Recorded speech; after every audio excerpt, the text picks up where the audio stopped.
तर या लेक्चरमध्ये आपण काय करतोय, लाईन अँड प्लेनचे पूर्णपणे फॉर्म्युले बघणार आहे. तर लाईन अँड प्लेन जर तुम्हाला शिकायचं असेल तर व्हेक्टरच्या पूर्णपणे कन्सेप्ट आल्या पाहिजेत. तर चला या लाईन अँड प्लेनला स्टार्ट करू.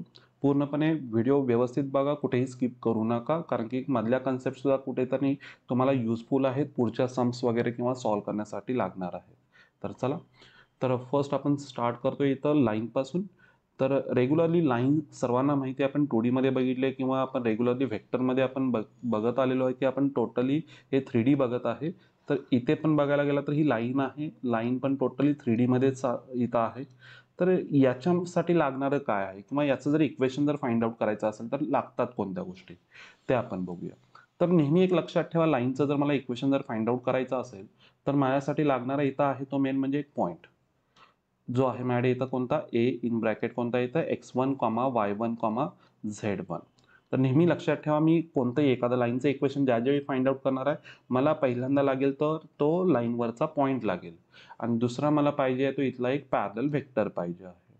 चला, एक मी इथं एक पॅरलल व्हेक्टर सुद्धा याच लाईनवरसाठी, या लाईनचा जो काय असेल इथे पॅरलल व्हेक्टर असेल, इथं बी बार जो आहे मी इथं कन्सिडर केलेला आहे तो लागणार आहे. त्यासाठी पण मी इथं काय दिलेलं आहे, A I cap plus B J cap plus C K cap. Okay, C K cap आहे. तर हा टोटली आहे आपल्याकडे लागणाऱ्या ज्या गोष्टी आहेत. म्हणजे जर मला या लाईनचं जर इक्वेशन फाइंड आउट करायचं तर पॉईंट लागेल आणि एक पॅरलल व्हेक्टर लागेल. पॉईंटसाठी आपण त्याचा पोझिशन व्हेक्टर घेतोच ए बार. तर इथं ए बार जो असणार आहे आपला x1 i cap plus y1 j cap plus z1 K cap. तर आता बघा, लाईनचं इक्वेशन पाहिजे तर पॉईंट पाहिजे, पॅरलल व्हेक्टर, हे नेहमी तुमच्या माइंडमध्ये राहू दे. कुठंही तुम्हाला एक व्हेक्टर इक्वेशन असू दे किंवा लाईन कार्टेशियन इक्वेशन असे विचारू देत, याच्यामध्ये बघा कुठलंही लाईनचं इक्वेशन विचारतानंतर एकतर ते व्हेक्टर इक्वेशन आणि कार्टेशियन. व्हेक्टर म्हणजे आपले बारमध्ये येतात आणि कार्टेशियन म्हणजे काय असतात, आपले पॉईंट्स असेल म्हणजे एक्स वाय झेडच्या फॉर्ममध्ये येतात सरळ सरळ जर बघायला गेले तर. याच्यामध्ये दोन टाईपचे आहेत, एक व्हेक्टर आणि कार्टेशियन. तर व्हेक्टर जर इक्वेशन पाहिलं असेल तर काय लागणार आहे मला इथे, व्हेक्टर इक्वेशनसाठी लागतं R bar is equal to A bar plus lambda B bar. लाईनचं कोणतंही तुम्हाला ज्यावेळी काय पाहिजे मला इथे व्हेक्टर इक्वेशन पाहिजे तर ते कोणत्या फॉर्ममध्ये लिहायचं नेहमी, r bar is equal to A bar plus lambda B bar. हा आता आर बार काय असतो, ए बार काय आणि बी बार काय. आता ए बार तर तुम्ही वरती बघतायच, बी बार पण तुम्हाला माहिती आहे. हा आर बार कोण असतो, हा आर बार नेमका कोण असतो ते समजून घ्या, कारण की जसं लाईनमध्ये येतोय तसा प्लेन पण येतोय, प्लेनमध्ये पण येणार आहे. तर हा जो आर बार आहे हा या लाईनवरचा कोणताही पॉईंट असतो. आर बार हा जो आहे ना, हा लाईनवरचा पॉईंट आहे, त्याला आपण सरळ सरळ एक्स वाय झेड किंवा x I cap plus Y J cap plus Z K cap आपण त्या आर बारला म्हणणार आहे. कोणताही पॉईंट, कारण लाईन कशी बनते, पॉईंट्स पासून बनत असते. तर त्या पॉईंट्स सगळे एकत्र जोडून ती लाईन तयार झालेली आहे आणि त्याच्यावरचा जो पॉईंट आहे म्हणजे कोण असणार आहे, आपला आर बार. आणि हे लॅम्बडा म्हणजे काय, तुम्ही लॅम्बडाची ज्यावेळी व्हॅल्यू 1 2 3 वगैरे पुट करत जाता त्यावेळी तुम्हाला डिस्टिंक्ट हे पॉईंट्स भेटत जातात आणि ते सगळे पॉईंट्स एकत्र होऊन काय तयार होते, ही लाईन तयार होते. ही त्याची बेसिक कन्सेप्ट आहे. त्यामुळे इथून पुढे एक लक्षात ठेवा, आर बार हा कोण असणार आहे आपल्याकडे इथं लिहितो सुद्धा. आर बार जो असतो तो आपला कोण असतो इथं, x I cap plus Y J cap plus Z K cap हाच असतो नेहमी. लॅमडाच्या व्हॅल्यू असतात, डिपेंड आहे तुम्हाला इथला जर पॉईंट आता समजा लागत असेल तर लॅमडाची व्हॅल्यू काय असेल, समजा 1 2 फॉर एक्झाम्पल कोणतीही असेल ती व्हॅल्यू, त्या पॉईंटच्या जे लाईन असेल तिकडचं पॉईंट पॅरल व्हेक्टर जो कोण असेल त्याच्यावरती ते टोटली डिपेंड असणार आहे. एवढंच तुमच्या एक बेसिक आयडिया होऊ दे फक्त एक माइंडमध्ये, की लाईनचं जर मला इक्वेशन जर पाहिजे असेल तर मला पाहिजे कोण, पॉईंट पाहिजे आणि एक पॅरलल व्हेक्टर पाहिजे. पॉईंट असतो नेहमी कोण, x1 y1 z1 आणि पॅरलल व्हेक्टर असतो तो कोण असतो, b bar, that is a I cap plus B J cap plus C K cap असतो. लाईनचे डीआरएस म्हणजेच त्याच्या पॅरलल व्हेक्टरचे डीआरएस. आपल्याला माहिती आहे पॅरलल जर व्हेक्टर्स असतील तर दोघांचे डीआरएस हे असतात, काय असतात, सेमच असतात. आपल्याला माहिती आहे, हे व्हेक्टरमध्ये आपण बघितलेलं आहे. तर तीच कन्सेप्ट इथं काय होते, फॉलो होते. तर चला, आता याच्यामध्ये बघा, इथेच तुम्ही जर बघायला गेला लेफ्ट साईडला मी टोटली कंडिशन्स दिलेल्या आहेत. तर ती आता जी फर्स्ट जे आपल्याला चालू आहे, आता मी जे तुम्हाला सांगत आहे ही फर्स्टच कंडिशन आहे, passing through the point and parallel to the vector. म्हणजे पासिंग थ्रू दी पॉइंट, ही जर लाईन ह्या पॉइंट मधून जर पास होते and parallel to the vector असेल तर काय. तर याच्यासाठीच इक्वेशन आहे, वेक्टर इक्वेशन मी तुमच्यासमोर लिहिलंय. कोणतं आपल्याकडे इथं हे r bar is equal to A bar plus lambda B bar आहे. हे झालं वेक्टर इक्वेशन. ह्याच्यामध्ये तुम्हाला काही करायचं नाही, जस्ट तुमचा ए बार आहे तो ॲज इट इज इथं पुट करायचा, लॅमडा ॲज इट इज ठेवायचा आणि बी बारची व्हॅल्यू जी काय असेल ती पुट करायची. बाकी तिथे काही करायचं नाही, एवढंच लक्षात ठेवा. वेक्टर इक्वेशन ऑफ लाईन काय असतं, r bar is equal to A bar plus lambda B bar असणार आहे. तर आता आपण पुढे जाऊ. त्याचंच आता कार्टेशियन इक्वेशन कसं लिहिलं. आता हे फॉर्म्स आहेत, एक लक्षात घ्या. तुम्ही जसं स्ट्रेट लाईनमध्ये स्ट्रेट लाईनचे इक्वेशन्स बघितलं असेल पुढे 2D मधले, तर तुमच्याकडे फॉर्म्स होते भरपूर. कुठले कुठले point slope form, 2 point form, double intercept form किंवा स्लोप इंटरसेप्ट फॉर्म वगैरे होते ना, तसे इथे पण काही फॉर्म आहेत. म्हणजे जर तुमचा पॉईंट माहिती आहे, पॅरल वेक्टर माहिती आहे, passing through the points 2 points असेल तर काय, passing through the point and perpendicular to 2 vectors असेल तर काय. तर ही बेसिक फक्त इथे फॉर्म्स डिफरंट तयार होत आहेत. मात्र त्याची बेसिक जी आयडिया आहे ती हीच आहे. पहिलाच जो आहे तो आपला गिवन कंडिशन कुठली आपल्याकडे इथे ही passing through the point and parallel to the vector, ही तुम्ही फक्त माइंडमध्ये ठेवा. पॉईंट पाहिजे, पॅरल व्हेक्टर पाहिजे, संपलं तेवढंच. कारण की आता पुढे गेल्यानंतर मी सांगणारच आहे तुम्हाला दुसऱ्यामध्ये पण त्याच्या आधी आपण याचं कार्टेशियन इक्वेशन बघूया. नेमकं कार्टेशियन इक्वेशन लिहायचं कसं. आता रेग्युलरली एक मी नेहमी सांगत असतो की आर बार जर इथं जर असेल तर आर बारच्या जागी तुम्ही जर एक्स वाय झेडच्या जर व्हॅल्यू जर पुट केल्या तर तुम्हाला कार्टेशियन इक्वेशन्स इझिली भेटून जातं. तुम्ही फक्त कम्पेअर करायचे असतात, तुम्हाला कार्टेशियन इक्वेशन भेटून जातं. तुम्ही रिड्यूस इनटू कार्टेशियन फॉर्म असेल तर तो आपल्याकडे एक ऑप्शन आहे. तर तुम्ही हे पण करू शकता, आर बारची व्हॅल्यू जर पुट केला तर कार्टेशियन इक्वेशनमध्ये फॉर्म होतं. किंवा तुम्ही आता कार्टेशियन इक्वेशनच लक्षात ठेवा. आता कार्टेशियन इक्वेशन काय असतं बघा, x minus x1 upon a is equal to y minus y1 upon b is equal to z minus z1 upon c. आता यातल्या तुम्हाला सगळ्या व्हॅल्यू माहिती आहेत, कोण कोण काय काय आहे. तर इथं जर पहिल्यांदा बघायला गेला x1 y1 आणि z1 हा तर आपला कोण होता, इथला हा जो पॉइंट आहे तोच आहे इथे. ओके. आणि दुसरे जे डिनॉमिनेटला व्हॅल्यू ए बी सी हे कोण आहेत रे आपले, इथं जो पॅरलल व्हेक्टर आहे त्याचेच डीआरएस आहेत किंवा तुम्ही लाईनचे पण डीआरएस त्याला म्हणू शकताय. डीआरएस म्हणतोय, डीआरएस म्हणजे कुठले आपले असतात, डायरेक्शन रेशोज. डायरेक्शन रेशोज आणि डायरेक्शन दुसरे असतात कोसाइन्स. डायरेक्शन कोसाइन्स हे कोणाचे असतात, आपले युनिट व्हेक्टरचे आपले काय असतात, कोएफिशियंट्स म्हणू शकता त्याला किंवा त्याला कॉम्पोनंट्स तुम्ही म्हणू शकता.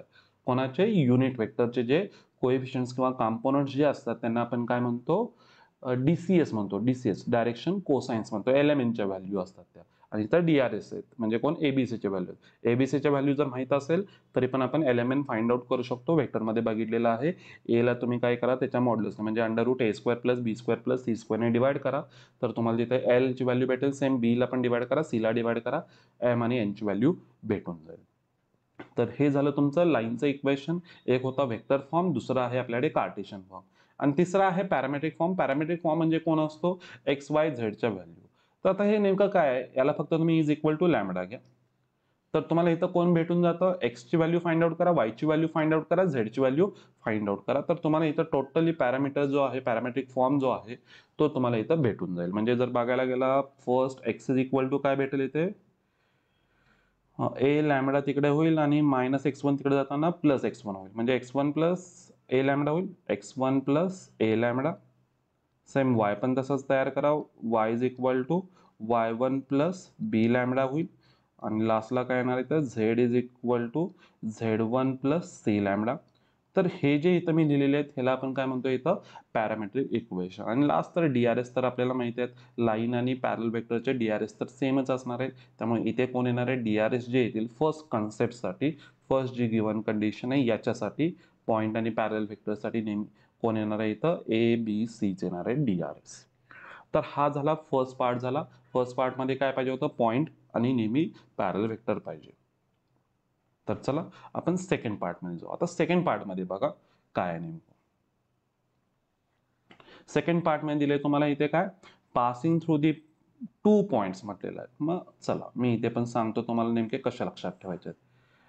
पहिली कन्सेप्ट नेहमी लक्षात ठेवा. चला पहिली कन्सेप्ट कोणती होती आपली, मला पाहिजे होतं कोण, पॉइंट आणि पॅरल वेक्टर. इथे पण तीच कन्सेप्ट आहे, मी नेहमी तीच कन्सेप्ट माझ्या माइंडमध्ये चालत असते. पॉइंट पॅरल वेक्टर, लाईनसाठी पॉइंट पॅरल वेक्टर. आता इथे काय झालंय, एकाला 2 पॉइंट्स माहिती आहेत, एकाला 2 पॉईंट्स माहिती आहे. ए मला पॉईंट माहिती आहे कोणता इथं आपल्याकडे x1 y1 z1 आहे आणि बी पॉईंट आहे माझ्याकडे इथं x2 y2 z2 आहे. तर बघा मला पाहिजे होतं काय लाईनसाठी एक पॉईंट पाहिजे होता. एकाला 2-2 पॉईंट भेटलेत. बरोबर आहेत ना? एकाला मला काय झाले इथे 2-2 पॉईंट भेटलेत. तर एक पॉईंट मी घेऊ शकतो म्हणजे मी याला ए बार कन्सिडर करतो. म्हणजे जर माझं वेक्टर इक्वेशन ज्यावेळी मी लिहित असतो r bar is equal to A bar plus इथे लॅमडा इंटू इथं कोण होता आपला बी बार. बी बार म्हणजे कोण होता इथं एक आपला जो असतो पॅरलल वेक्टर होता. बरोबर आहे ना? मग आता इथे जर बघायला गेला या डायग्राम मध्ये जर बघायला गेला तर या लाईनसाठी पॅरलल किंवा आपण अजून एक बघा पॅरलल आणि अजून एक कोणती कन्सेप्ट सेम मानतो आपण पॅरलल असू दे किंवा कोलिनियरची कन्सेप्ट इथे पूर्णपणे आपण सेमच मानत असतो. तर मला पॅरलल म्हणण्यापेक्षा एक कोलिनियर पण व्हेक्टर भेटू शकतो. नाही तर कोलिनियर व्हेक्टर या लाईनसाठी कोलिनियर व्हेक्टर आपल्याला माहिती आहे. एकतर तुम्ही कुठला म्हणू शकता इथं जो ए बी बार आहे किंवा बी ए बार दोन्ही चालतात दोन्ही बरोबर आहे. किंवा तुम्ही करून लिहू शकता ए बी बार. ए बी बार हा इथं काय करतो बी बारच काम करतो. पॅरलल व्हेक्टरच तो काम करतो. हे असं लक्षात ठेवलं तरी चालेल. ओके म्हणजे बघा मला पॉईंट पाहिजे होता. आता इथे तुम्ही असं पण एक करू शकता या ए बारच्या जागी बी बार जरी लिहिला चुकीचं नाहीये बरोबरच आहे. तर इथं तुम्ही B bar plus lambda a b बार लिहा और ए bar plus lambda a b बार लिहा. दोन्हीही तुमचे आन्सर्स हे काय असणार इथे बरोबर असणार आहेत. तर आता इथे हा झाला कोण आपला हा झाला व्हेक्टर फॉर्म झाला किंवा व्हेक्टर इक्वेशन झालं. याचं आता कार्टेशन. आता कार्टेशन इक्वेशन मध्ये बघा काय झालं होतं वरती तर मला माहिती आहे x मायनस x1 होतं. त्यानंतर इकडे जर बघायला गेला तर y मायनस y1 होतं आणि इज इक्वल टू लास्टला काय होतं z मायनस z1 होतं. आणि अपॉन मध्ये व्हॅल्यू ज्या आल्या होत्या त्या कोणाच्या आल्या होत्या रे ए बी सी म्हणजे कोणाचे बी बारचे जे कोण होते इथं डीआरएस होते. तर आता हे ए बी बारचे डीआरएस सुद्धा आपल्याला माहिती आहेत किंवा ए बी बार तुम्ही डायरेक्टली पण लिहू शकता. ए बी बारचा फॉर्म्युला तर माहिती आहे बी बार मायनस ए बार करा तर x2 minus x1 i cap plus y2 minus y1 j cap plus z2 minus z1 K cap. आणि हे जे ते x2 minus x1 y2 minus y1 z2 minus z1 हेच कोण होणार आहेत रे तिथे डीआरएस होणार आहेत. लाईनचेच डीआरएस होणार आहेत. एबीचे डीआरएस आहेत लाईनचे डीआरएस आहेत तर ते दोघांचे डीआरएस इथे काय असणार आहेत सेमच असणार आहेत. तर खाली एबीसीच्या व्हॅल्यू म्हणजे इथं डीआरएस येणार ते कोण होते x2 मायनस x1 इथे कोण येणार y2 मायनस y1 आणि इथे कोण येणार तुमच्याकडे z2 मायनस z1 येणार आहेत. बघा नेहमी काय पाहिजे मला पॉईंट आणि पॅरलल वेक्टर. इथं पॉईंट कोण आहे मी घेतला होता ए कन्सिडर केला इथे x1 y1 z1 आले. ह्या x1 y1 z1 च्या जागी जर कोण आलं तरी चालेल x2 y2 z2 आलं तरीही तुमचं बरोबर आहे. यस कारण मला पॉईंट पाहिजे तो आणि दुसरा आहे तो मला डिनॉमिनेटरला व्हॅल्यू ज्या पाहिजेत ते पॅरलल व्हेक्टरचे डीआरएस किंवा कोएफिशियंट्स आपण त्याला म्हणतो ते मला इथे पाहिजेत. आणि इथे जे कोण आला आपला ए बी बार. ए बी बार तर होता आपला b bar minus a bar that is x2 minus x1 i cap y2 minus y1 j cap आणि z2 मायनस z1 के कॅप. तो जो होता तोच मी फक्त त्याचे डीआरएस जे काय होते ते मी इथं डिनॉमिनेटरमध्ये लिहून टाकले. चला आता याच्या पुढे जाऊ आपण. आता याच्या पुढे जाताना काय करावं लागेल मला पाहिजे आहे तिसरी कंडिशन आपण स्टार्ट करतोय ती आहे passing through the point and perpendicular to two vectors. चला बघू नेमकं काय आहे. डायग्राम आपण तीच मी जराशी मोठी काढतो दिसत नसेल तर बघा. लाईनचंच इक्वेशन पाहिजे कन्सेप्ट तीच मला पॉइंट पाहिजे. मी कन्सेप्ट कधीही विसरत नाही मला पाहिजे पॉइंट. ओके चला आता मला दिलेलं आहे त्यांनी काय ही जी लाईन आहे दोन दुसऱ्या लाईन्सला म्हणा लाईनच आपण ड्रॉ करू. चला लाईनच घेऊ आपण ड्रॉ करायला म्हणजे क्लिअर होईल. इथून एक लाईन जाते दुसरी एक लाईन अशी जाते. जस्ट मी इथं इंटरसेक्टिंग पॉईंट लाईनवरचा आहे असं मी म्हणत नाहीये. जस्ट मला इथं दाखवायचे आहेत काय की ह्या ज्या दोन लाईन्स आहेत ह्या काय असणार आहेत ह्या गिवन लाईन जे आपल्याला ज्या लाईनचे इक्वेशन फाइंड आउट करायचं आहे त्याला त्या दोन लाईन्स जे आहेत ह्या लाईन्स आहेत स्मॉल L1 आणि L2 आपण त्याला म्हणू स्मॉल L1 आणि स्मॉल L2 ह्या ज्या दोन लाईन्स आहेत ह्या कॅपिटल L जी लाईन आहे त्याला काय ह्या दोन्ही लाईन्स परपेंडिक्युलर आहेत. चला ए पॉइंट होता आपला कुठला x1 y1 z1 त्याचा पोझिशन वेक्टर पण आता आपल्याला माहिती आहे ए बार. जातो मी डायरेक्ट वेक्टर इक्वेशन कडे r bar is equal to माझ्याकडे कोण असतो ए बार प्लस लॅम्बडा. आता बघा ए बार पॉइंट तर मला त्यांनी ऑलरेडी दिलेला आहे. पासिंग टू दी पॉइंट म्हटलं म्हणजे नेहमी तुम्हाला जर बघायला गेले तर सगळीकडे पॉइंट तर दिलेलेच असणार आहे. आणि आता दुसरं मला पाहिजे कोण रे पॅरलल वेक्टर. हा जो इथला वेक्टर असतो हा जो आपण बी बार म्हणतो. मग आता हा बी बार फाइंड आउट कुठून करायचा तो पण एक आहे. मला माहिती काय रे, ही जी लाईन आहे ती परपेंडिक्युलर ह्या दोन लाईन्सला परपेंडिक्युलर आहे. म्हणजे बी बार पण जर बघायला गेला तर ह्या दोन लाईन्सलाच परपेंडिक्युलर आहे, कारण की बी बार आणि लाईन जी आपली गिवन लाईन आहे म्हणजे कॅपिटल एल जी लाईन आहे ते दोन्ही एकमेकाला पॅरलल आहेत. आणि कॅपिटल एल जर ही स्मॉल एल वन आणि एल टू ला जर तुमची काय होत असेल, परपेंडिक्युलर जर होत असेल, तर ऑब्व्हियसली बी सुद्धा काय असणार आहे इथे, परपेंडिक्युलरच होणार आहे. कन्सेप्ट क्लिअर झाली इथे. तर आता जर बी बार जो आहे तो जर या दोघांना जर परपेंडिक्युलर होतो आणि जर मला बी बारच फाइंड आउट करायचा आहे, तर मला काय माहिती आहे, इथं या एल टू वरचा मला व्हेक्टर माहिती आहे इथला, आणि एल वन वरचा पण जर व्हेक्टर माहिती असेल, तर बघा दोन व्हेक्टर्स आहेत आपल्याकडे एकाच प्लेनमध्ये किंवा एकाच म्हणजे इकडे एक लाईन चालेल, इकडे एक लाईन चालेल प्लेनमध्ये. आपण मी ते त्या एल वन आणि एल टू ला मी को प्लेनर सुद्धा म्हणू शकतो. का असतात ते आपण नेक्स्ट प्लेनमध्ये गेल्यानंतर बघूच. तर बघा ते एल वन आणि एल टू ला तो जो बी बार असेल तो काय असणार आहे, ते परपेंडिक्युलर असणार आहे. म्हणजे इकडनं एक लाईन आहे, इकडनं एक लाईन आहे, आणि जो बी बार आहे तो वरती चाललाय. वरती म्हणजे परपेंडिक्युलर आहे किंवा खाली तरी जात असेल.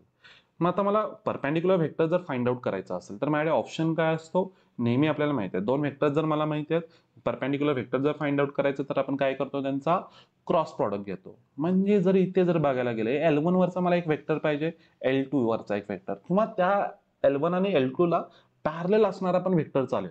मला माहिती आहे एल वन ही लाईनच आहे, तर एल वनचं जर म्हणजे इक्वेशन जर दिलं असेल तर ऑब्व्हियसली त्याचा पॅरल व्हेक्टर पण मला इथला माहितच असेल, जो कोण असणार आहे बी वन बार एक मला माहिती असेल, आणि एल टू वरचा पण दुसरा एक व्हेक्टर असेल. समजा मी तो पण म्हणतो पॅरल व्हेक्टर जो असेल त्याला म्हणतो मी इथं बी टू बार म्हणतो. म्हणजे बी वन बार आणि बी टू बार ह्या दोन मला व्हॅल्यू माहितीच असणार आहेत. मग बी वन बार आणि बी टू बारला आपण perpendicular vector directly find out करू शकतो ना. तर बी वन बार आणि बी टू बारला परपेंडिक्युलर व्हेक्टर कोण येणार आहे, B one bar cross product with B two bar, आणि तोच कोण असणार आहे आपला हा जो आहे तो बी बार असणार आहे, B one bar cross product with B two bar. झालं. बघा ए बार पॉइंट झाला, आणि इथं बी बार जो पॅरल व्हेक्टर होता तो कोण मला भेटला, इथं B one bar cross product with B two bar. लिहून टाका इथे B one bar cross product with B two bar. झालं. किती इझी आहे बघा. नेहमी तुमच्या माइंडमध्ये राहिलं पाहिजे काय, पॉइंट पॅरल व्हेक्टर. संपलं. तो पॅरल व्हेक्टर कसा आणायचा आहे तो फक्त बघून घ्यायचा. पॉइंट तर नेहमी दिलेला असणार आहे तुम्हाला. ओके, चला नेक्स्ट आपण जाऊ याच्या. व्यवस्थित बघा कन्सेप्ट क्लिअर झाली का. लाईनसाठी हे आपल्याकडे तीनच फॉर्म आहेत. नेहमी तुमच्या माइंडमध्ये चाललं पाहिजे. पॉइंट काढा, पॅरलल व्हेक्टर शोधा. ओके, चला आता याच्यावरच्या काही बेसिक कन्सेप्ट सुद्धा आहेत. मी याच्या फॉर्म्युले पण तुमच्या समोर एक ठेवतो, आणि काही एक दोन फॉर्म सुद्धा एक डिफरंट असतील तर एक ते पण बघूया. म्हणजे एक मला वाटतं सिमेट्रिक फॉर्म एक चुकून म्हणतोय कधीतरी येईल, तर तेही बघूया. हा फर्स्ट होता इथेच, आता मला वाटतं हा इथेच दिलेला आहे मी, सिमेट्रिक फॉर्म सुद्धा दिलेला आहे पण तोही बघा. इज इक्वल टू जर लॅमडा घेतला तर हा होतो आपला सिमेट्रिक फॉर्म, आणि इज इक्वल टू लॅमडावरून मी आता तुम्हाला कुठले पॅरामेट्रिक इक्वेशन पण दाखवले होते. एक्स इज इक्वल टू काय तयार होणार होतं इथं, एक्स वन प्लस लॅमडा आहे ह्या व्हॅल्यू तयार होतात. आणि डीआरएस तर माहितीच आहेत, पॅरल व्हेक्टरचे आणि लाईनचे डीआरएस सेमच असतात. सेकंडमध्ये तेही बघितलं होतं बघा, r bar is equal to A bar plus lambda a b bar म्हणा, ए बारच्या जागी बी बार सुद्धा चालतो, हे सांगितलेलेच आहेत. सेम आपण कार्टेशियन इक्वेशन तयार केलं, पॅरामीट्रिक इक्वेशन तयार केलं, डीआरएस डीआरएस तर ए बी बारचे सरळ सरळ कोएफिशियंट्स असतील. लास्ट होता आपल्याकडे इथं कोण, passing through the two point and perpendicular to the vectors. तर इथं कोण असणार आहे, मी इथं व्हेक्टर इक्वेशन फक्त दाखवलं.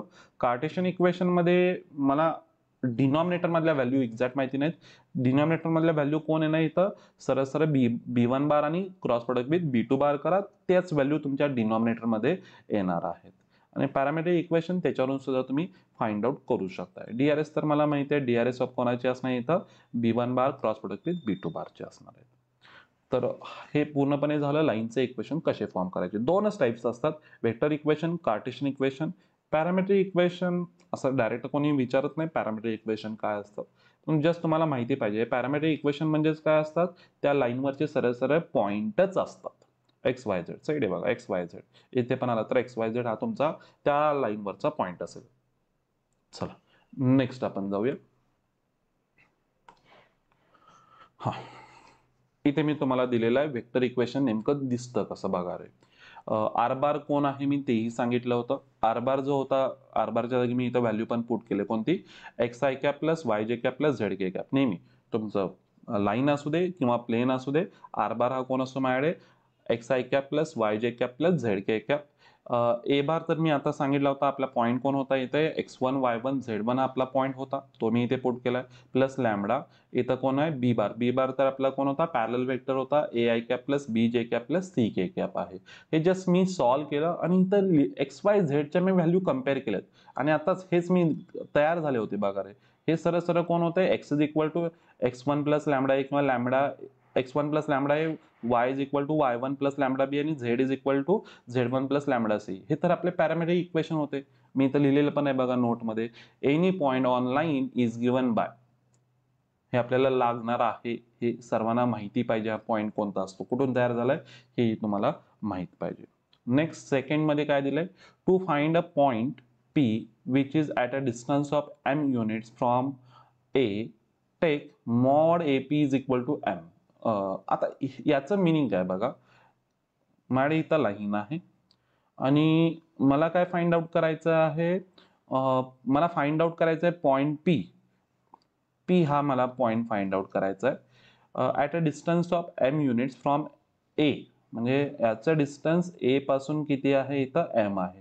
परंतु मी असं तर म्हणू शकत नाही की तो फक्त लेफ्ट साईडलाच असेल, मे बी तो या साईडला पण असेल ज्याचं डिस्टन्स किती आहे एम आहे. त्यामुळं इथं तुम्हाला दोन व्हॅल्यू भेटणे गरजेचं आहे आणि त्याच्यासाठीच इथं पण मॉड यूज करतो. आणि मॉड आपण ज्यावेळी यूज करतो माहिती आहे, ज्यावेळी आपण सिम्प्लिफाय करत जातो त्यावेळी मॉड जर मला काढून टाकायचं असेल तर मी दुसऱ्या साईडला एक तर काय करतो प्लस मायनस घेतो, किंवा दोन्ही साईडला जर मॉड वगैरे जर किंवा काही जर अशा वेगळ्या व्हॅल्यू जर वगैरे येत असेल तर दोन्ही साईडचा आपण स्क्वेअर करत असतो. तर तो तुमच्याकडे इथे एक ऑप्शन आहे. तर त्याच्यावरून तुम्हाला इथं भेटून जाईल दोघांमध्ये डिस्टन्स काय करायचं, सरळ सरळ एम कन्सिडर करा आणि लॅमडाची व्हॅल्यू फाइंड आउट करून व्हॅल्यू पुट करा. लॅमडाची व्हॅल्यू 2 भेटणारच आहेत तिथे. डिस्टन्स घेताय तर अंडर रूट एक्स स्क्वेअर वगैरे येईल आणि ज्यावेळी स्क्वेअरिंग करताय दुसऱ्या साईडला म्हणजे मॉड ज्यावेळी काढून टाकणार त्यावेळी प्लस मायनस सुद्धा येणार आहे. नेक्स्ट थर्ड जो आहे तो अँगल बिटवीन. आता अँगलसाठी आपण जर बघायला गेले तर अँगलसाठी वेक्टरमध्ये पण बघितलं होतं, दोन जर तुम्हाला वेक्टर्स दिले असतील तर त्यांच्यामधला अँगल कसा फाइंड आउट करायचा. म्हणजे ए बार दिलेला आहे, बी बार दिलेला आहे, हे जर दोघे जण दिले असतील तर त्या दोघांमधला अँगल फाइंड आउट कसा करायचा आहे. तर त्यासाठी आपण कोणती कन्सेप्ट यूज केली होती, ए बार डॉट बी बारची कन्सेप्ट यूज केली होती. A bar dot B bar is equal to काय होता फॉर्म्युला, मॉड ए बार माहिती आहे ना, डेफिनेशन मी म्हणतोय सरासरी ही कुठली स्केलर प्रॉडक्टची, mod A bar mod B bar cos theta आणि कॉस थिटा एन कॅप इथं येत नाही, तो कशामध्ये येतो आपला वेक्टर प्रॉडक्टमध्ये येतो तिथे. तर चला याच्यावरून जर बघायला गेला कॉस थिटाची व्हॅल्यू काय तयार होते रे, या दोघांना पण इकडे शिफ्ट करा म्हणजे डिनॉमिनेटरला जातील. तर कॉस थिटाचा फॉर्म्युला काय तयार होईल इथे, A bar dot product with B bar divide by mod A bar mod B bar. Sorry उलट झालं का, चला मी इकडे देतो, mod A bar mod B bar आहे. तर हीच कन्सेप्ट तुम्हाला काय यूज करायचे कशामध्ये, दोन लाईनचे इक्वेशन दिले असतील आणि तेही मी कोणत्या फॉर्ममध्ये घेतोय, वेक्टर फॉर्ममध्ये. तुम्ही एका फॉर्ममध्ये फॉर्म्युले लक्षात ठेवत चला. मी मॅक्झिमम काय केले तर सगळे जे फॉर्म्युले आहेत हे वेक्टर फॉर्ममध्ये लक्षात ठेवायला शिकवतोय. तसेच आहेत कारण की इझिली लक्षात राहतात. तर मी इथं पण तेच घेतो. तर आर बार आहे, एक दिलेला आहे A1 प्लस लॅमडा B1 बार आहे आणि दुसरा आहे r bar is equal to A2 bar plus lambda B2 bar. दोन लाईनचे इक्वेशन दिले, एक लाईन इकडे चाललेली आहे, दुसरी लाईन अशी चाललेली आहे. दोघांमधला अँगल फाइंड आउट करायचा.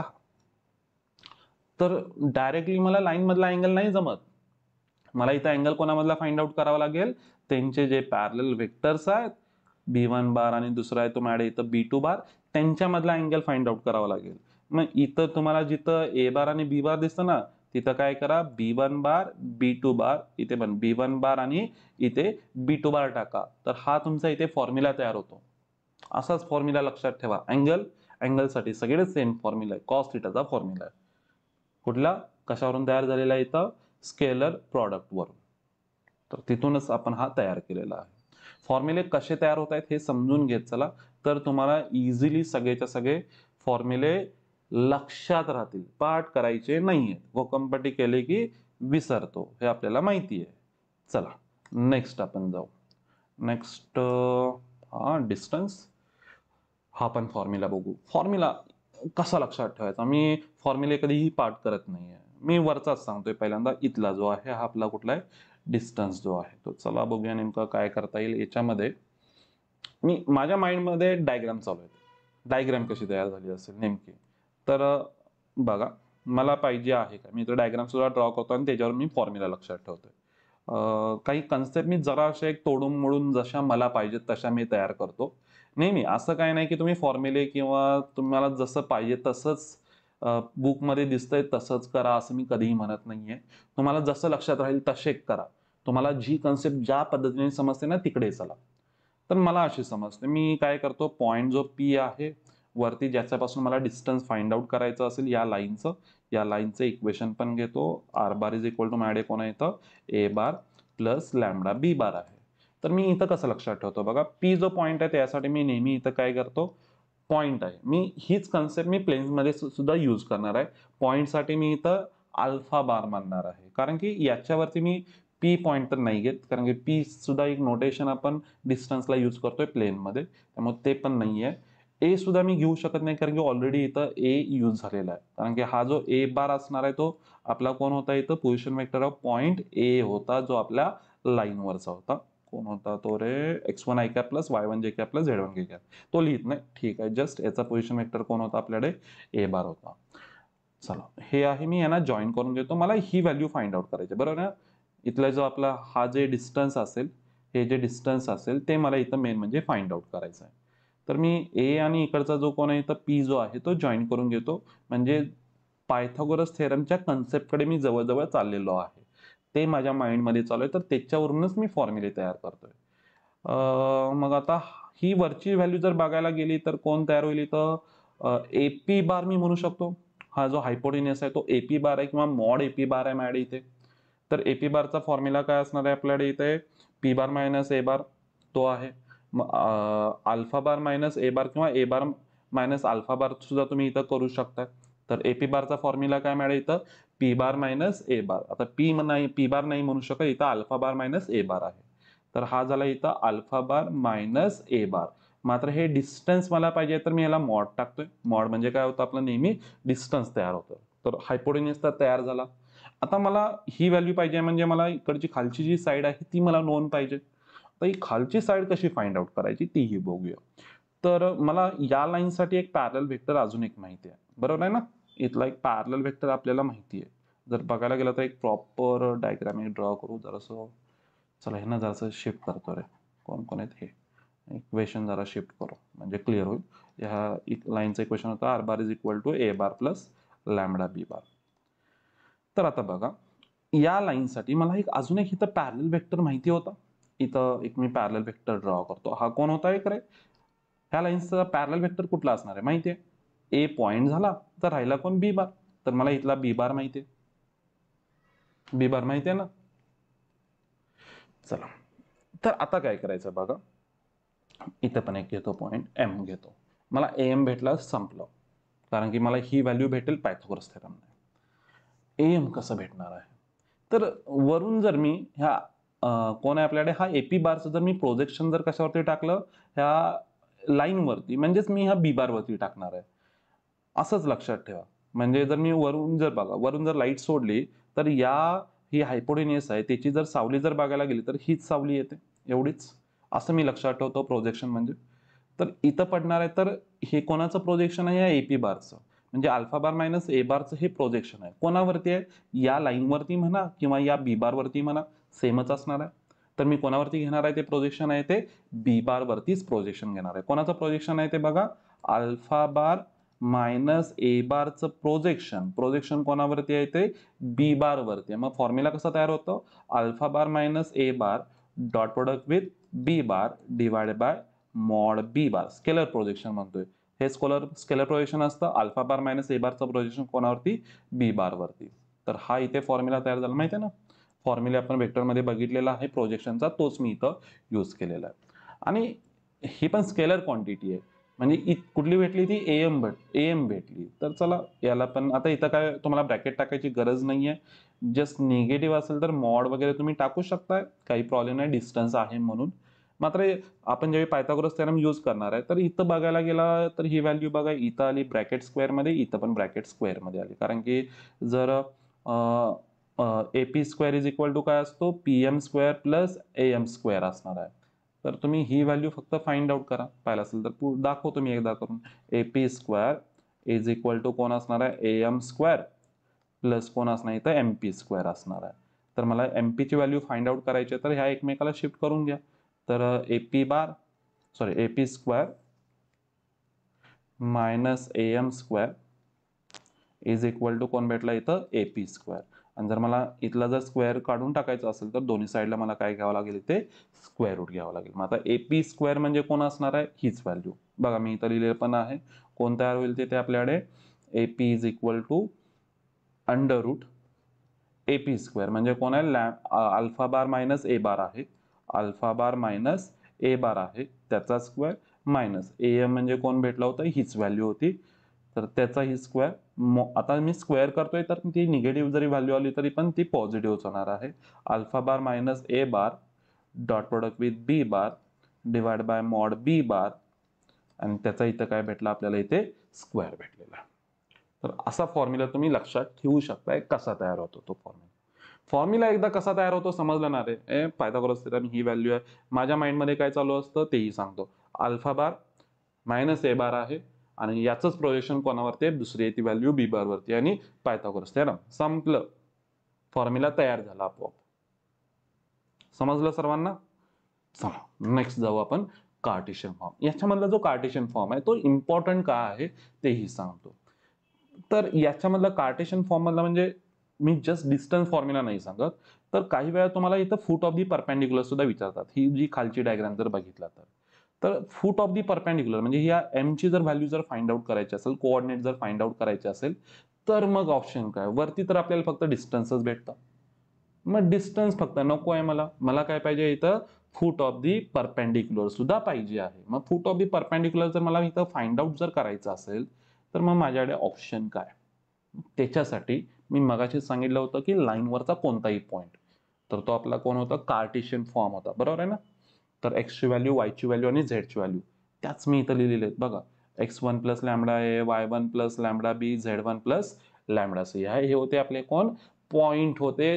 लाईनवरचा कोणताही पॉइंट हा मी कुठल्या कार्टेशियन फॉर्म जो होता, पॅरामेट्रिक फॉर्म जो आहे त्याच्यावरून मी लिहित होतो. एक्स वाय झेडच्या व्हॅल्यू त्या मी इथं लिहिलेल्या आहेत.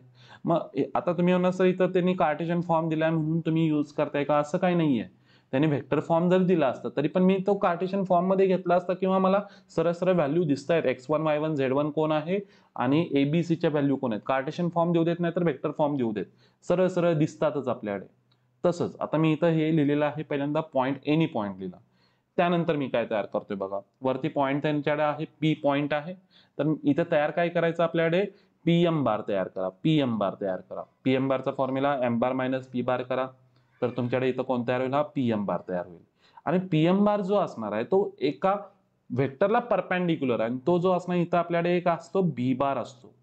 ह्या लाईनचा, ही जी लाईन आहे ना, या लाईनचा एक जो पॅरलल व्हेक्टर असणार आहे, जो बी बार आहे त्याला काय असणार आहे इथं, तो परपेंडिक्युलर असणार आहे. कोण, पीएम बार असणार जो आहे तो परपेंडिक्युलर असणार आहे. मग तो जर परपेंडिक्युलर असेल तर परपेंडिक्युलरची कंडिशन काय असते, जर त्यांचा डॉट प्रोडक्ट काय असतो आपल्याला इथं 0 बनतो. मग पीएम बार आणि बी बारचा डॉट प्रोडक्ट काय बनला पाहिजे इथे, 0 असणार आहे. मग आता पीएम बार ज्यावेळी तुम्ही म्हणताय तर पीएम बार तुम्ही फाइंड आउट करा, त्याच्यामध्ये लॅमडा वगैरे येणार आहे. आणि बी बार तो तर आहे तुमच्याकडे व्हॅल्यू माहिती आहे. मग या दोघांचं तुम्ही कॅल्क्युलेशन करून तुम्हाला इथं कोणाची व्हॅल्यू भेटेल, इथं लॅमडाची व्हॅल्यू भेटेल. आणि लॅमडाची व्हॅल्यू भेटली की झालं. लॅमडाची व्हॅल्यू तुम्ही कशामध्ये पुट करा, हा जो फूट ऑफ दी परपेंडिक्युलर तुम्ही ऑलरेडी एक लिहिला होता, एक पॉइंट लिहिला होता, त्याच्यामध्ये तुम्ही पुट करा म्हणजे तुम्हाला फूट ऑफ दी परपेंडिक्युलर भेटेल. आणि फूट ऑफ दी परपेंडिक्युलर भेटल्यानंतर म्हणजे तुम्हाला पीएम बार सुद्धा भेटेल, कारण पीएम बार मध्ये पण लॅमडा होता, त्यामध्ये पुट करा आणि mod of PM bar find out करा. आणि तेच कोण असणार आहे, मॉड ऑफ पीएम बार म्हणजे हे पण तुम्हाला डिस्टन्स सुद्धा भेटून जाईल. म्हणजे हा तुम्हाला इथे फॉर्म्युला यूज करायची काही गरज नाहीये. तुम्ही काय करू शकताय, कार्टेशियन वरून किंवा हा जो मी इथं तुम्हाला सांगतोय कन्सेप्ट, हा सुद्धा यूज करून तुम्ही काय करू शकताय, ते डिस्टन्स फाइंड आउट करू शकताय. जर वरचा फॉर्म्युला लक्षात राहत नसेल तर मात्र ही प्रोसेस जी आहे ती लेंदी प्रोसेस आहे आणि तिथं कॅल्क्युलेशन्स पण तुम्हाला खूप करावे लागतील. मात्र फूट ऑफ दी परपेंडिक्युलर जर क्वेश्चन विचारला तर हाच एक ऑप्शन आहे, दुसरा काही नाही ऑप्शन. क्लिअर झालं. नेक्स्ट चला पुढे जाऊ आपण. Skew lines. एक स्क्यू लाईन्स आहेत, दुसरे पॅरलल लाईन्स, त्यांच्यामधलं डिस्टन्स नेमके काय असतात आधी बघू. आता आधी स्क्यू लाईन्स असतात काय, जर बघायला गेले, एक मिनिट तुम्हाला दाखवतोच. आपण 3D चा विचार करतोय, तर 3D मध्ये काय होतं मॅडम, ह्या दोन गोष्टी आहेत. तर 3D मध्ये आता जर तुम्ही म्हणा पॅरलल जे म्हणजे 2D मध्ये असतात, त्यावेळी 2D मध्ये असेल तर एकतर त्या पॅरलल असतील किंवा एकतर त्या एकमेकाला इंटरसेक्टिंग असतात. मात्र ज्यावेळी तुम्ही 3D मध्ये जाताय त्यावेळी आपण असं नाही म्हणू शकत की पॅरलल लाईन्स आहेत, नाहीतर दुसरा ऑप्शन आहे तुमच्याकडे इंटरसेक्टिंगच आहेत, असं नाही म्हणू शकत मी. दुसरे आता हे बघा, इथून एक ही वरती लाईन चालले, इथून इकडे एक लाईन चालले, तर ऑब्विस नाही आहेत ह्या दोन्ही एकमेकाला काय नाही आहेत, म्हणजे पॅरलल सुद्धा नाही आहेत आणि काय नाही आहेत ते आपल्या इंटरसेक्टिंग पण नाही आहेत. तर अशा ज्या लाईन्स आहेत ना त्यांना आपण स्क्यू लाईन्स म्हणतो. हे तर मी म्हटलेलं पण आहे बघा, डेफिनेशन मध्ये म्हटलंय, lines in a space neither intersecting nor parallel. Intersect पण होत नाहीत, पॅरलल पण नाही आहेत, तर अशा लाईन्सला आपण काय म्हणतो इथे, स्क्यू लाईन्स. आणि यांच्यामधलं जर आपल्याला काय फाइंड आउट करायचं आहे, डिस्टन्स फाइंड आउट करायचं आहे, तर तुमच्याकडे ऑप्शन काय आहे, तर माझ्याकडे इथे ऑप्शन जो आहे ना तो सगळ्यात बेस्ट ऑप्शन आहे. आणि मी असेच लक्षात ठेवेन. मग अशी काय लक्षात ठेवलं होतं माहिती आहे ना रे, कोणाचं प्रोजेक्शन कोणावरती होतं, अल्फा बार मायनस ए बारचं प्रोजेक्शन कोणावरती होतं, इथं कोणावरती होतं, बी बार वरती होतं. तसं मी इथं आता कसं लक्षात ठेवतोय बघा, इथं पण मी एक डिस्टन्स जो आहे तो कसा लक्षात ठेवतो, A2 बार मायनस A1 बारचं प्रोजेक्शन कोणावरती असतं, B1 bar cross product with B2 बार वरती. बघा फॉर्म्युला तयार होतो का, फॉर्म्युला व्यवस्थित प्रोजेक्शनचा तुम्हाला माहिती पाहिजे. ए बार ऑन जर बी बार असेल प्रोजेक्शन, तर फॉर्म्युला काय असतो, A bar dot B bar divide by mod B bar, हा फॉर्म्युला असतो. मी आता काय म्हणतोय, A2 बार मायनस A1 बारचं प्रोजेक्शन कोणावरती, on B1 bar cross product जर B2 बार वरती म्हणतोय, तर काय येणार आहे रे इथे, A2 bar minus A1 bar dot product with B1 bar cross product with B2 बार डिवाइडला कोण येणार इथे, mod of B1 bar cross product with B2 bar.